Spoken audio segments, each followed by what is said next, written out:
Buenos días a todos. Es un placer participar de este webinario. Me gustaría agradecer a Cristina y al equipo de Humane League por la invitación y a todos los participantes de Open Wings Alliance y otras organizaciones.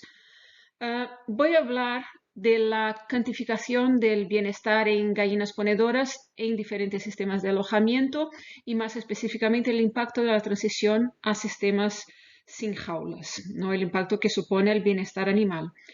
Perdónenme el portuñol, el español no es mi lengua madre, así que una u otra cosa os parecerá un poco rara.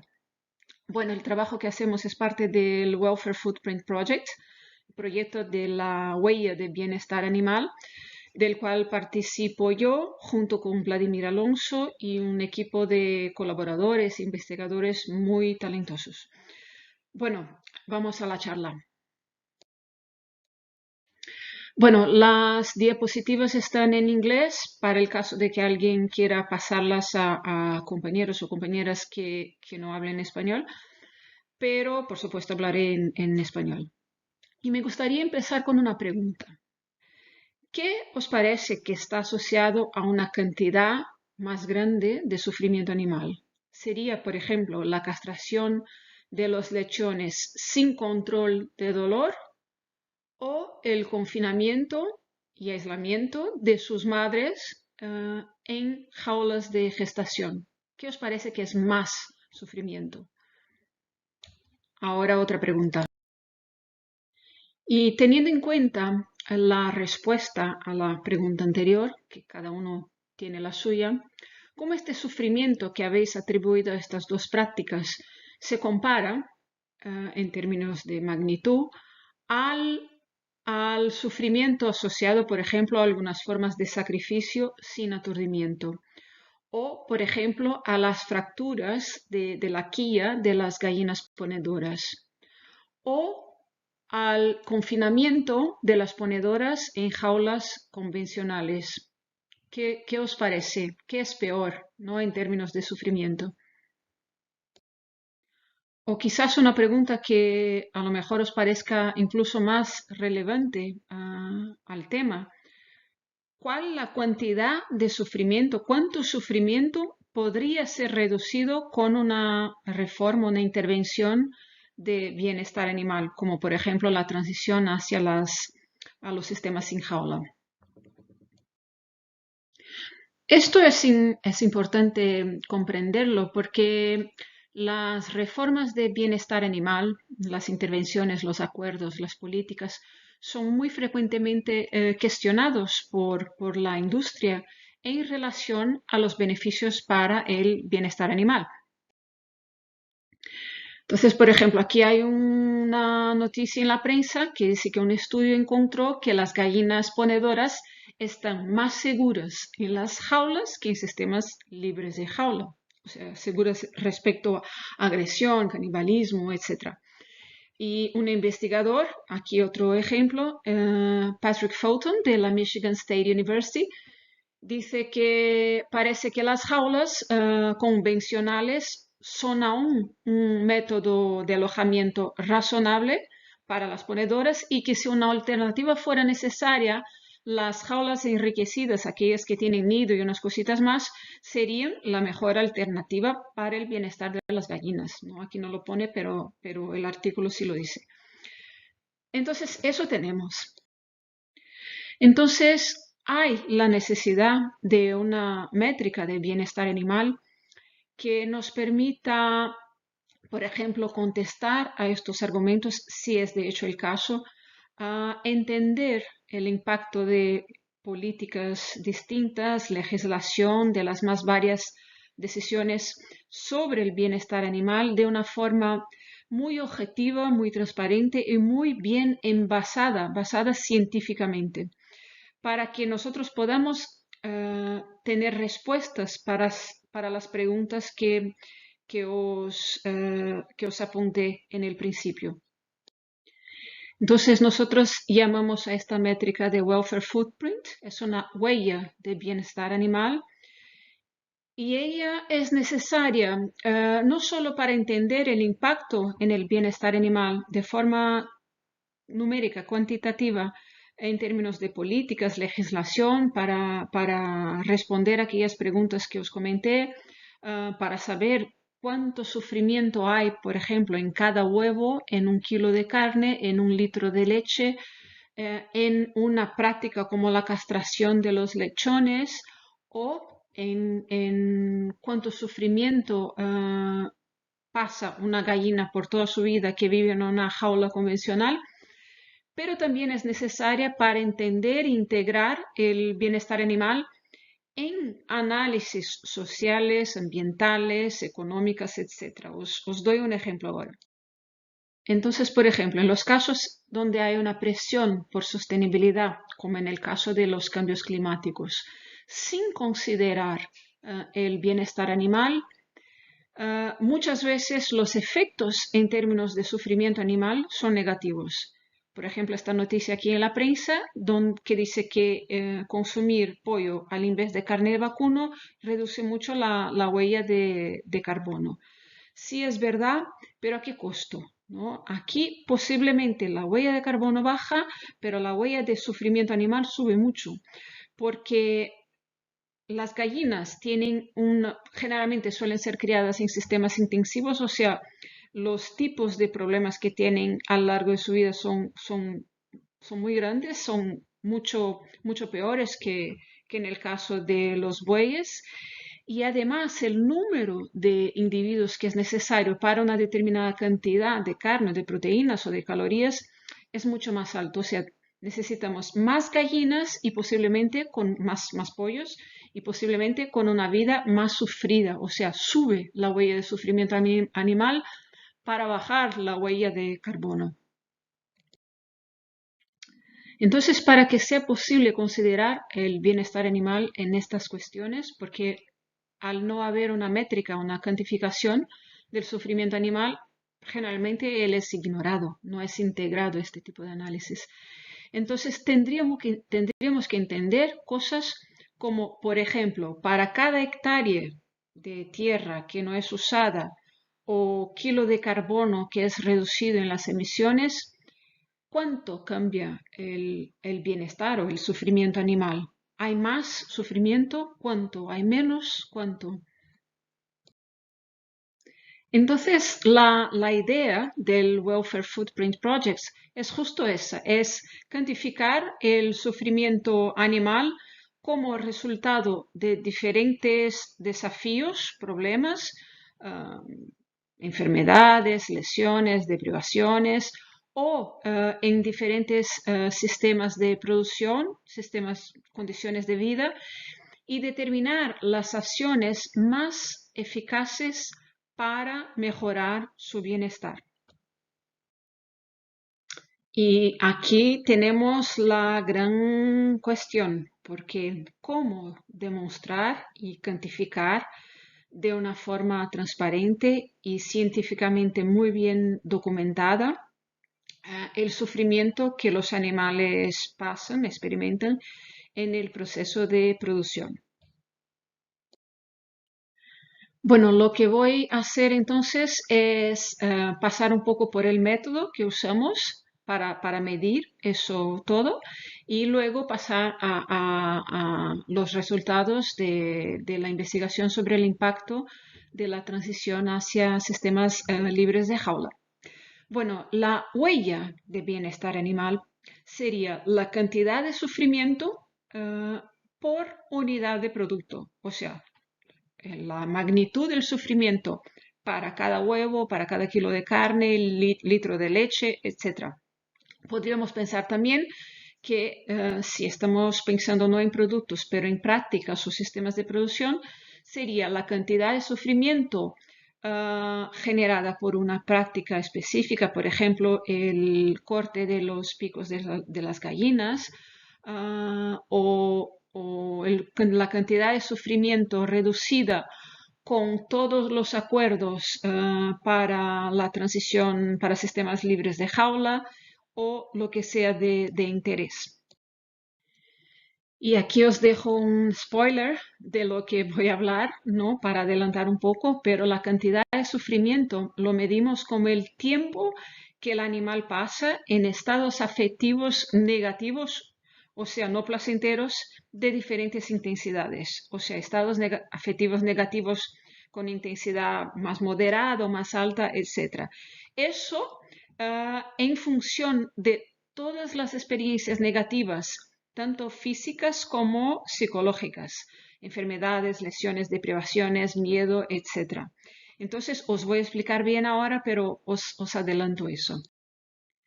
Entonces, el sufrimiento es definido como cualquier estado afectivo negativo, o sea, no placentero, que para simplificar lo llamamos de dolor. Este dolor puede ser físico o psicológico. Es un término que es usado muy comúnmente, de una forma habitual por las personas, tanto para casos de dolor físico como psicológico. Por ejemplo, perder un hijo es uno de los peores dolores que una persona puede experimentar, ¿no? Entonces, en este caso, se habla de dolor, pero es un dolor psicológico. Aquí tenemos ejemplos de dolores físicos y psicológicos, o sea, cualquier sensación negativa. Dolores de fractura, miedo, pánico, frío, hambre, sed, frustraciones, dolores viscerales, etcétera, etcétera, etcétera. Pero ¿y cómo medimos numéricamente este dolor? ¿No? Y podríamos pensar así, ¿cuál sería el peor sufrimiento, el peor dolor posible? Bueno, el peor dolor posible es el dolor más intenso, más fuerte, ¿no? Un dolor horrible, un dolor del tipo tortura o de uno quemarse vivo, que es experimentado por el tiempo más largo posible. O sea, una persona, imagínense una persona que es quemada eternamente, ¿no? Es el peor dolor posible, quizás, no sé, no lo sé. Pero hay dos elementos cuando pensamos así que caracterizan el dolor. Uno es su duración, cuanto más largo el dolor, peor, ¿no? Y el otro es la intensidad. Cuanto más intenso el dolor, cuanto más fuerte, peor también.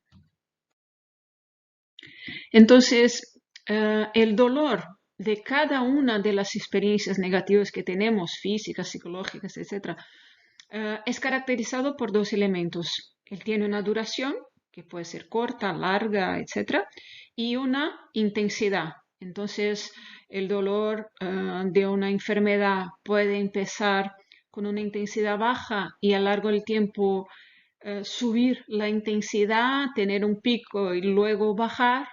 O, por ejemplo, una fractura puede empezar con un dolor más alto y luego, según evolucione la cicatrización, el dolor va bajando. O podemos tener dolores crónicos con picos más de intensidad, más aguda, más alta. O sea, muchos ejemplos son posibles. Entonces yo aprovecho aquí para presentarlos el PainTrack, que es este sistema de notación que desarrollamos con un ejemplo del dolor asociado a una fractura del hueso de la pierna. El PainTrack, ¿no? El padrón, la evolución en este padrón, quien nos envió fue un médico anestesiologista. Del padrón esperado para el dolor de una fractura en un paciente, en una persona que está sin analgésicos. Entonces, por ejemplo, en la primera hora, ¿no? Hay un pico de dolor muy alto, un poco de minutos después de la fractura, de una intensidad más alta. Y aquí en el eje horizontal tenemos el tiempo y en el vertical tenemos la intensidad. Luego, cuando empieza la inflamación, baja un poco el dolor, pero sigue con una intensidad bastante alta por unos 3-4 días. Y según va evolucionando el proceso de cicatrización, pues el dolor va bajando, ¿no? Hasta que no existe más. Entonces, aquí, en este caso, la mensuración de la duración es relativamente sencilla, ¿no? Tenemos horas, días, semanas, etc. Pero la mensuración aquí de la intensidad con una persona es más fácil porque nos puede decir si el dolor es alto, bajo, incluso puede intentar usar un sistema de clasificación por puntos, ¿no? Aquí es 0 dolor, aquí es 10 y la persona puede decirnos, bueno, ese es un 8, ese es un 9, etcétera. Pero con animales y con organismos, ¿no? O mismo personas que no pueden comunicarse, la clasificación de la intensidad es un poco más compleja. Bueno, el sistema que usamos es un sistema entonces de clasificación de la intensidad del dolor en 4 categorías distintas. La primera categoría es un dolor que lo llamamos annoying, o sea, es un incómodo. Sería, por ejemplo, algo como un pedazo de la piel estar picando o una discreta, muy discreta sensación de sed o de hambre, pero poca cosa. Es básicamente un dolor que uno lo puede ignorar por la mayor parte del tiempo, que no perjudica las actividades rutineras del organismo, del individuo. Es un dolor que si suministras un fármaco no notarás diferencia porque no hay mucha diferencia en el comportamiento del animal. Es un dolor que no quita la atención o la capacidad cognitiva para la solución de problemas, de tareas, de atención al ambiente.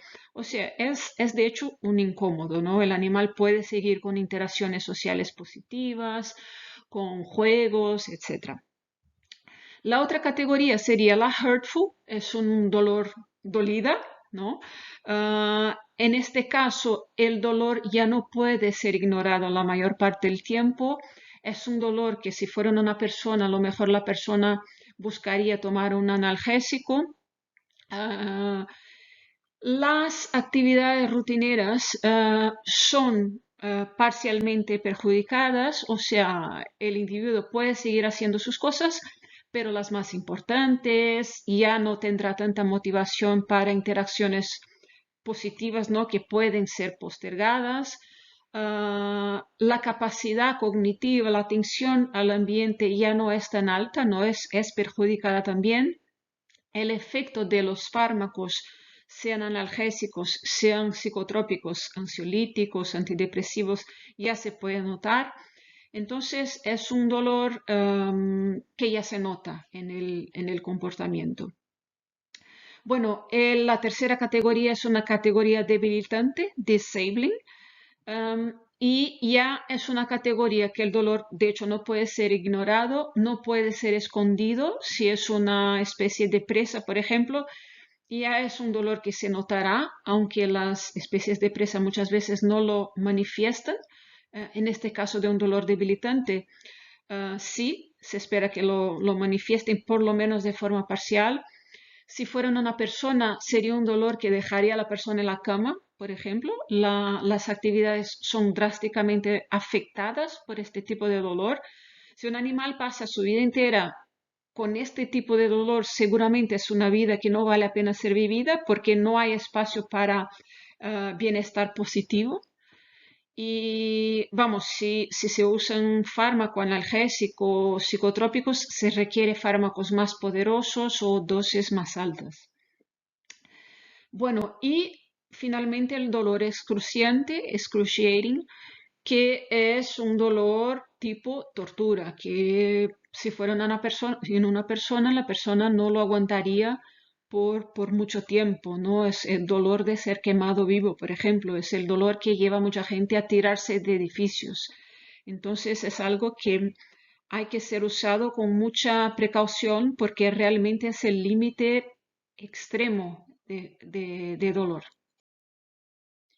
¿Y cómo sabemos a qué categoría de intensidad de las 4 pertenece algún tipo de dolor? Por ejemplo, si estamos mirando a una fractura en una gallina ponedora o al problema de la deprivación comportamental, ¿no? La falta de un nido o el miedo o el dolor asociado a lesiones en la piel.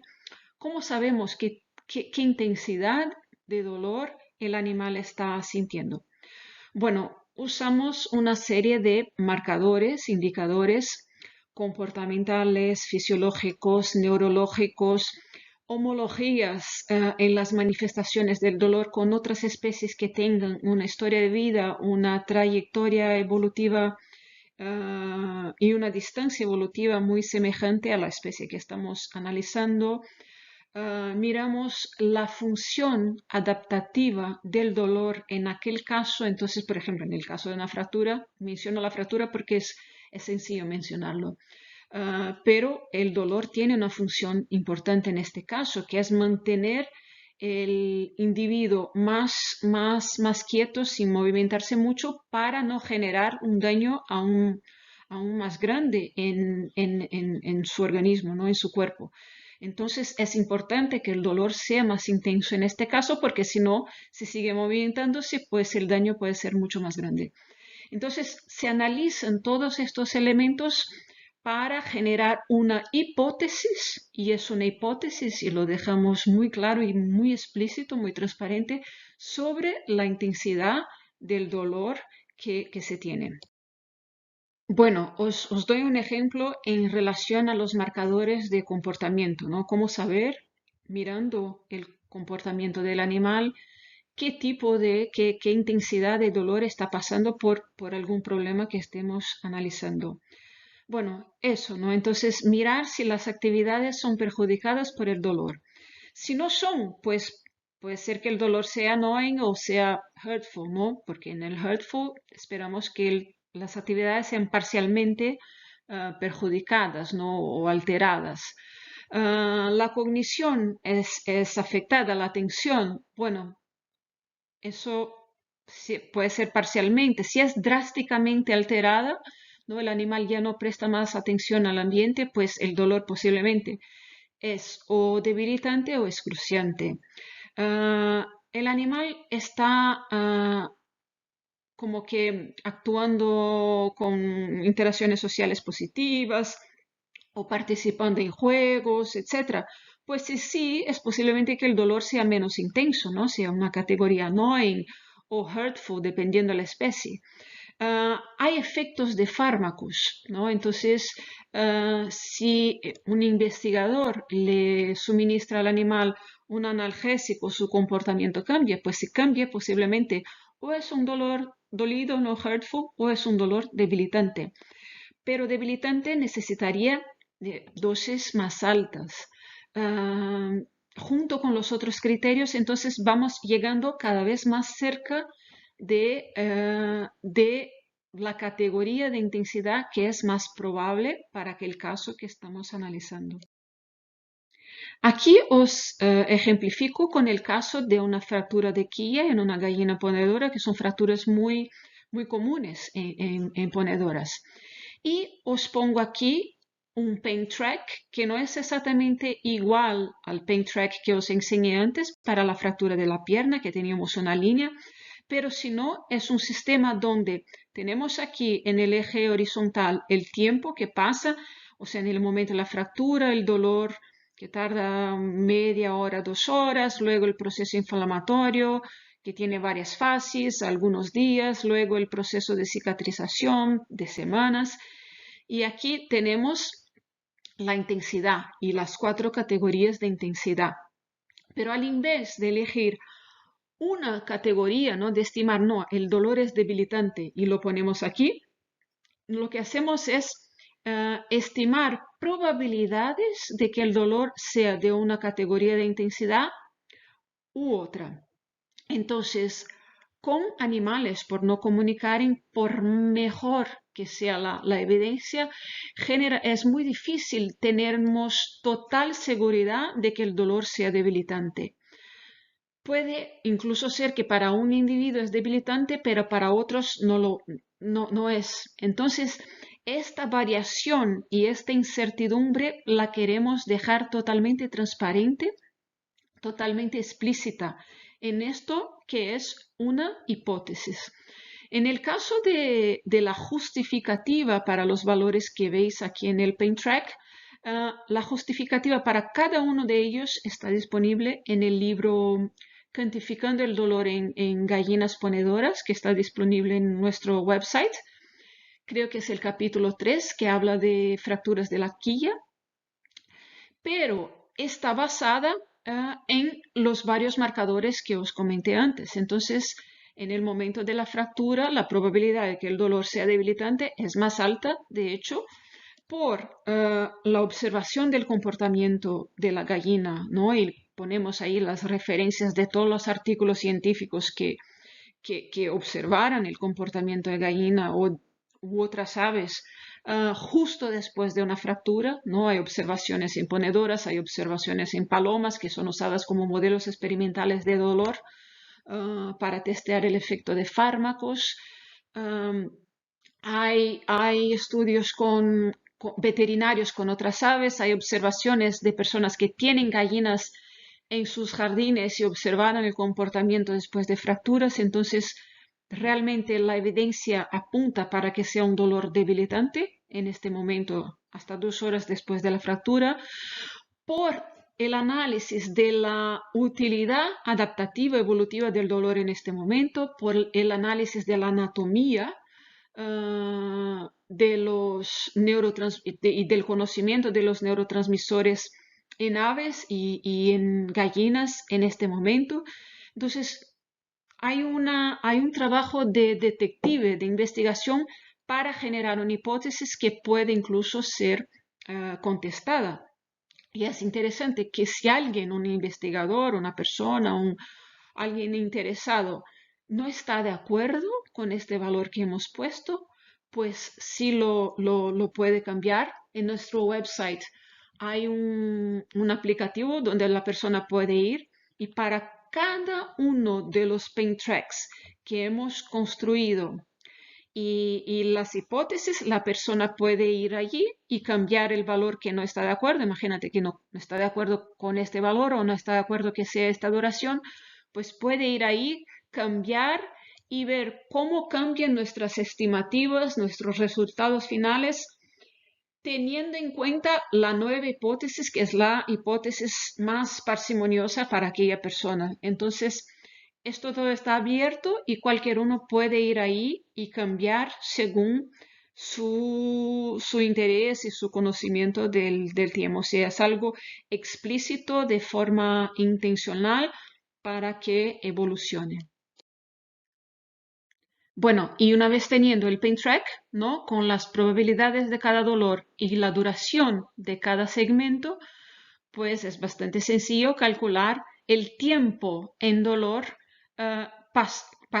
el tiempo pasado en cada nivel de dolor, ¿no? Entonces, por ejemplo, si aquí es casi 2 horas y la mayor hipótesis es de que sea un dolor debilitante, tiene sentido que pasará de 0,5 hasta casi 2 horas con un dolor debilitante, teniendo en cuenta todas estas variaciones e incertidumbres. Eso es hecho para cada segmento, ¿no?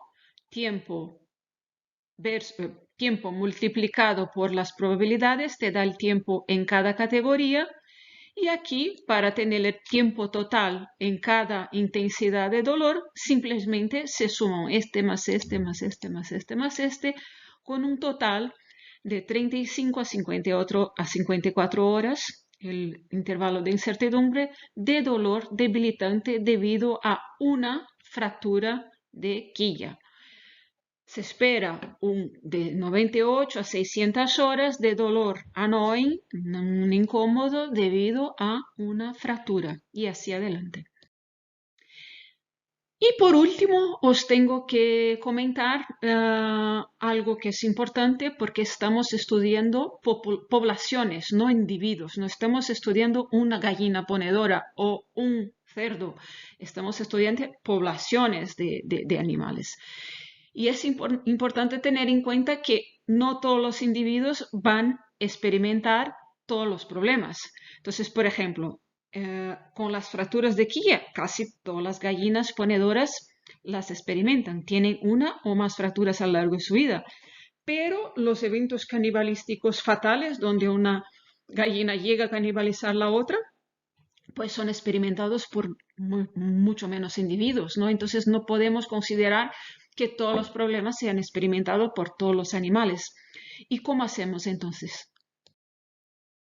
Pues simplemente multiplicamos la duración en horas pasadas en cada una de las categorías, ¿no? En hurtful, disabling, excruciating, por su prevalencia. Entonces, imaginemos que una gallina, debido a una fractura de quilla, pasa más o menos 600 horas de dolor annoying.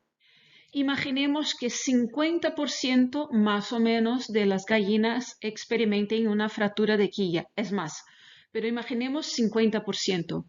Pues si son 600 horas más o menos de dolor annoying y el 50% experimenta fracturas, pues en promedio tendremos mitad, 50% de estas horas en dolor annoying. Si eran 600, será un promedio de 300 horas para cada gallina de una población, ¿no? Entonces, es simplemente una multiplicación, porque tenemos que tener en cuenta la prevalencia, ¿no? de cada problema que estamos analizando. Ahora muy bien, ya sabemos cómo calcular el tiempo en cada nivel de dolor para una población, para un problema. Lo que pasa es que no tenemos un problema, tenemos muchos. Tenemos problemas de fracturas, tenemos problemas de lesiones, canibalismo, peritonitis, hambre, miedo, etc. Entonces, lo que hacemos es calcular el tiempo que el animal pasa en cada nivel de dolor para cada uno de los problemas y simplemente hacer la suma. Bueno, el tiempo de dolor para el problema 1, para el problema 2, 3, etc. El tiempo total es el tiempo total de sufrimiento en aquella situación que estamos analizando. Bueno, ahora que ya sabéis cómo calcular la cantidad de sufrimiento debido a un problema o a muchos problemas, podemos pasar a los resultados de aplicar esta metodología para medir el impacto de la transición a los sistemas sin jaulas. Solo por si os es útil de alguna forma, tenemos en el website también un mapa dinámico interactivo con la proporción de gallinas ponedoras en jaulas o en sistemas libres de jaulas en varios países. Si tenéis datos más actualizados para algún país, es solo decirme, comunicarse conmigo que yo actualizo inmediatamente en el mapa. Bueno, para este trabajo nosotros analizamos en los sistemas de jaulas dos tipos de jaulas, las convencionales a la izquierda y las jaulas enriquecidas que tienen un poquito más de espacio para las gallinas, un nido ahí en naranja y las perchas.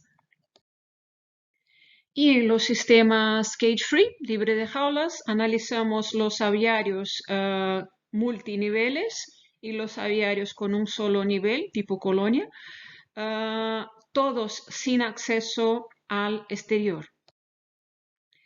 Y para cada uno de estos 4 tipos de sistemas de alojamiento, analizamos varios problemas por los que pasan las ponedoras. Las fracturas de quilla, las lesiones de piel, por ejemplo, por el injurious packing, ¿no? Canibalismo, la deprivación de nido, los problemas de deprivación de movimiento, la deprivación de forrajeo, de la motivación por exploración, ¿no? O sea, la frustración que generan estas deprivaciones todas, la deprivación de perchas en el caso del sistema de jaulas convencionales, el proceso, ¿no? de quitar las gallinas del galpón donde viven, o sea, el miedo, las fracturas de hueso, el proceso de transporte, ¿no? El miedo, el estrés térmico, la exhaustión que pasan las gallinas durante el transporte y algunas otras cosas, pero estas fueron las básicas. Y en este caso, el impacto de la intervención, en este caso de la reforma de pasar de un sistema de jaula para un sistema sin jaula, es simplemente, vemos el total de horas en cada nivel de intensidad que las gallinas pasan en media, ¿no? para la población en los sistemas con jaulas, comparado al total de horas en cada uno de los niveles, annoying, hurtful, disabling, excruciating, en los sistemas sin jaulas. Bueno, todos los resultados y las justificativas y los datos, etcétera, están libremente disponibles en este libro, Quantifying Pain in Laying Hens, que está en formato de PDF en nuestro website, también en Amazon, y en los gráficos y los datos que están disponibles de forma interactiva, dinámica, etcétera, también en nuestro website. La dirección es esta que veis.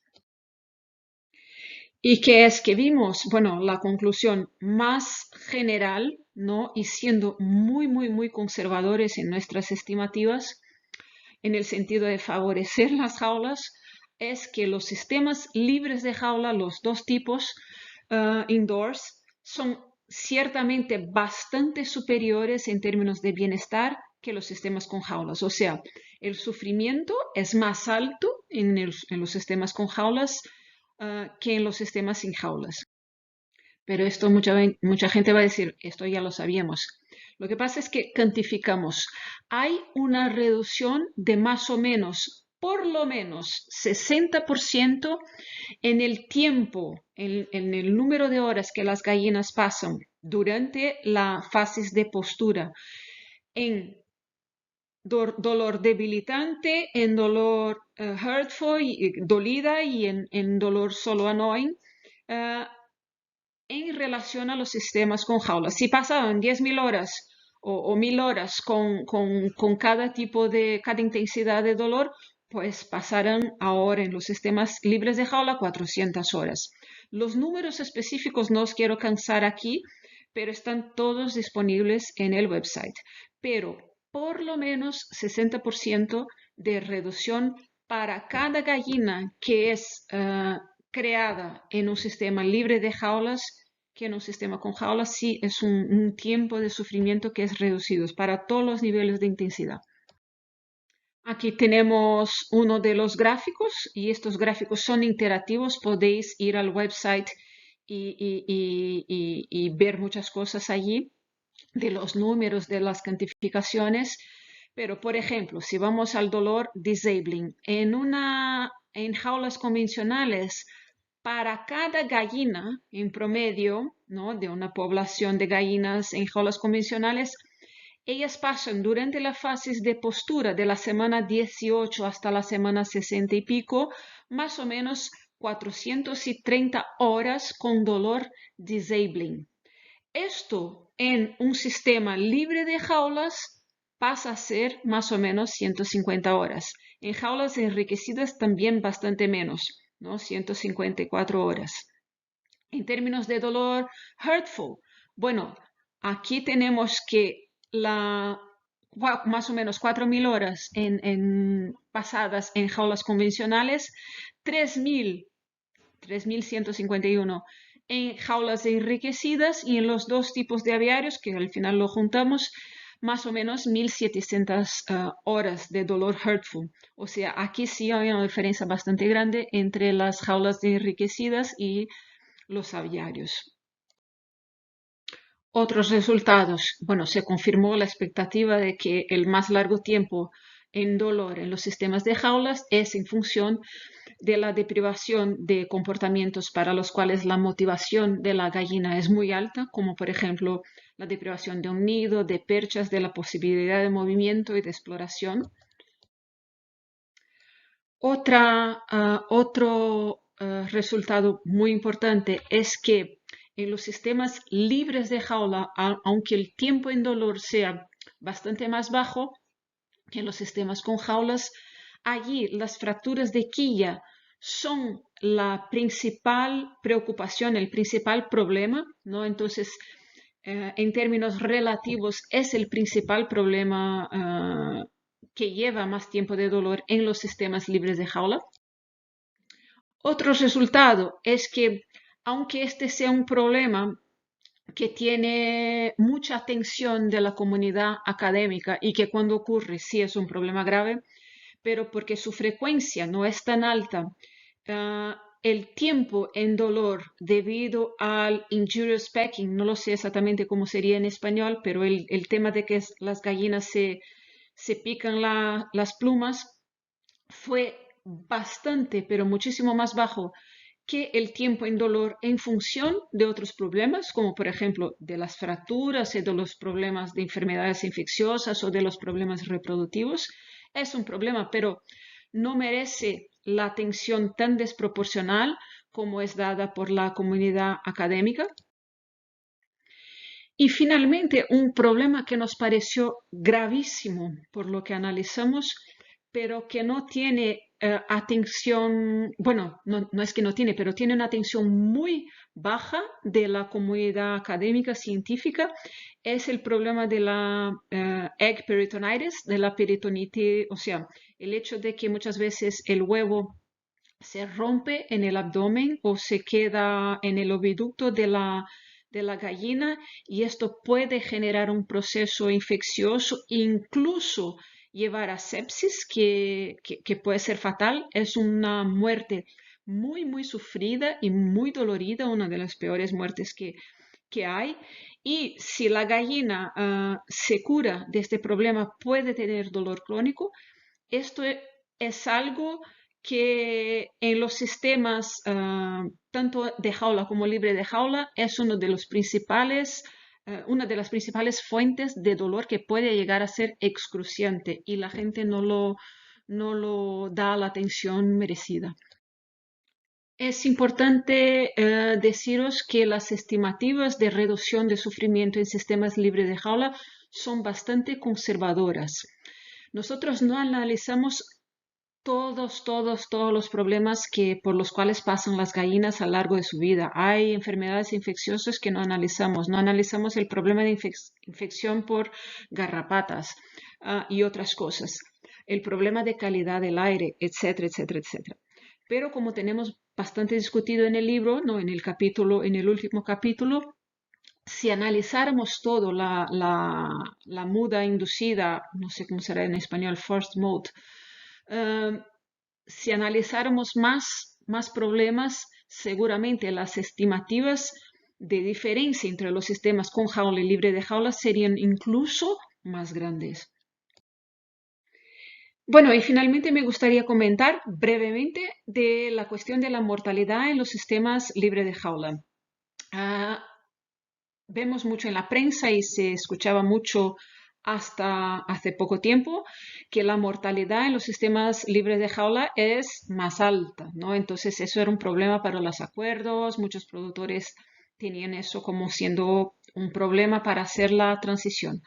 Entonces decidimos estudiar eso, si eso es verdad, como parte de este proyecto que os comenté ahora, y para eso hicimos una revisión sistemática y una metaanálisis.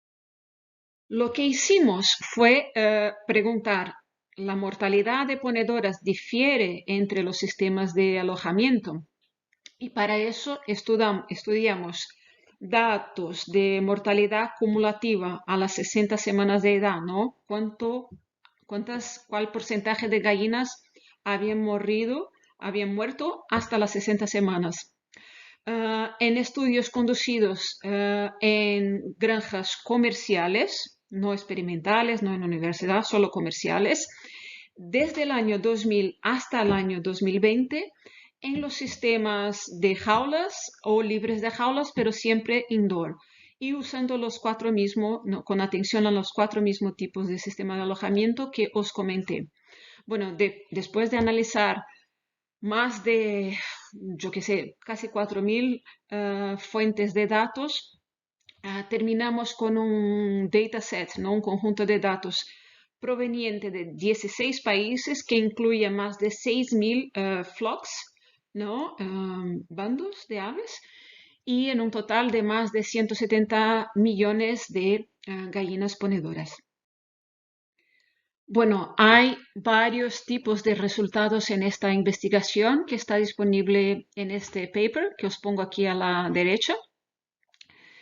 Pero vamos, cuando miramos a datos recientes, ¿no? De años recientes, cuando cuando la experiencia con los varios tipos de sistemas de alojamiento por los productores es más o menos igual, lo que tenemos es que la mortalidad en jaulas no es más baja que la mortalidad en sistemas libres de jaula.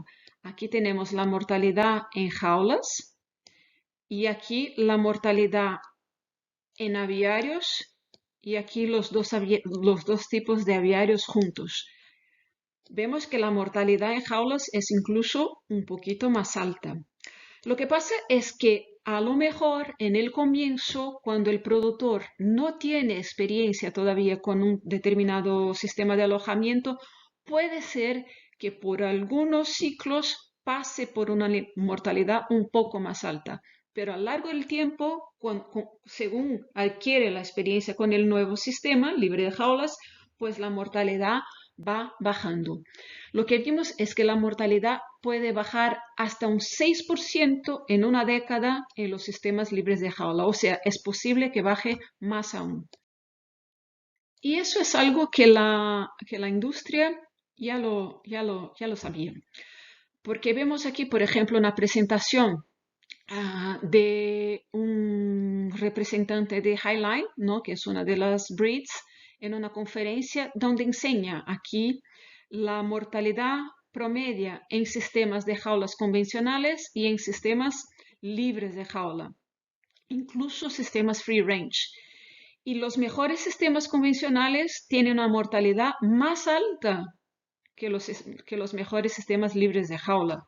Y en los datos generales no hay mucha diferencia. O sea, nuestros resultados son confirmados por datos de la industria. Bueno, y para terminar, os comento que tenemos otros proyectos con pollos, con cerdos, con peces. Por ejemplo, el año pasado concluimos el proyecto que analizó el impacto de la adopción de las razas de crecimiento lento, ¿no? En el bienestar de los pollos.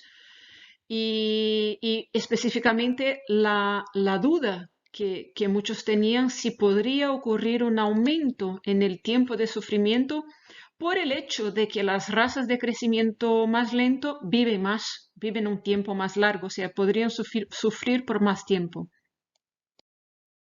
Los resultados están disponibles también gratuitamente en este libro que está en nuestro website en PDF. Y la respuesta es que no. La adopción de razas de crecimiento más lento reduce la incidencia de la gran mayoría de los problemas de bienestar, retrasa su comienzo y por eso no pasan más tiempo con estos problemas. No hay una reducción de 66% de dolor disabling, 24% de dolor hurtful. Y hemos visto que el hambre crónico en los broiler breeders, o sea, las hembras que reproducen los pollos, es el mayor fuente de sufrimiento que cualquier gallina puede pasar a lo largo de su vida, incluso más tiempo y más sufrimiento que las propias gallinas ponedoras. Bueno, y tenemos otros proyectos por ejemplo, con el impacto de formas distintas de aturdimiento de pollos, de reformas de bienestar en cerdos, en pescados, y estamos planeando también workshops, talleres para el público en general, para organizaciones que trabajan con protección animal, con bienestar animal, con altruismo eficaz, o académicos, pero no hace falta que sean universidades o académicos, donde además de enseñar el método de forma más detallada, tenemos una parte práctica donde el grupo llega con su cuestión o con su proyecto de interés y tratamos de trabajar y estudiar esta cuestión en el propio workshop. O sea, sería una asesoría y una aplicación directa del método en el workshop. Son workshops de 2 o 3 días. O sea que si alguien está interesado en algún workshop, taller, o para aprender el método o para aplicar el método en el problema de interés de la organización, pues es solo contactarnos, que será un placer. Podremos dar el workshop en inglés, en español, en portugués y tratar del problema específico que es de interés de la organización. Muchísimas gracias y estoy disponible para cualquier pregunta.